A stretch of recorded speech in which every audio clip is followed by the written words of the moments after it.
The enemy will literally try to alter who God originally created you to be. So we're all created in the image of God, and the enemy will literally try to change you to be everything that goes against God, right? So the enemy will try to send you. A lot of things are spiritual. A lot of things happen and start in the spiritual realm. The enemy will literally try to send you envy and pride, and a lot of time this is they are spiritual attacks, but if you don't have an understanding, it's easier for it to take root inside of you because you'll feel like those feelings are coming from you. So please take this to God and pray and ask God for understanding, because these are things that the enemy will literally try to send inside of you. Envy is such a bad thing. It's a terrible thing, especially for coming that will come for the body of Christ, right? Because if you envy someone, you cannot fully love them the way they're supposed to be loved, right?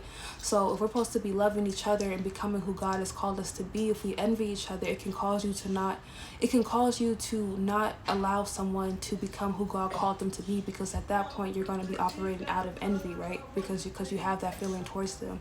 And also pride is one of the ways that the enemy will use pride to attack the call of God on your life, because once pride enters your heart, it gives the enemy an open door to kill, steal, and destroy what God has called you to do, right? So, and also we can see multiple times in the Bible people who are prideful, God humbled them, right? Because once pride enters your heart, it gives the enemy that open door to kill, steal, and destroy. So God will, humble the people who have pride in their heart. But we do know that once they repented, God is a merciful God and He will restore it.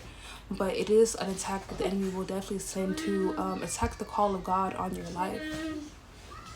And once we allow these things to take root inside of us, we can't blame the enemy, because we are allowing the enemy to operate through us. So please take this to God and ask God for understanding, because it's way easier for the enemy to kill, steal, and destroy if you don't have an understanding, if you don't even realize that the enemy is attacking you, right?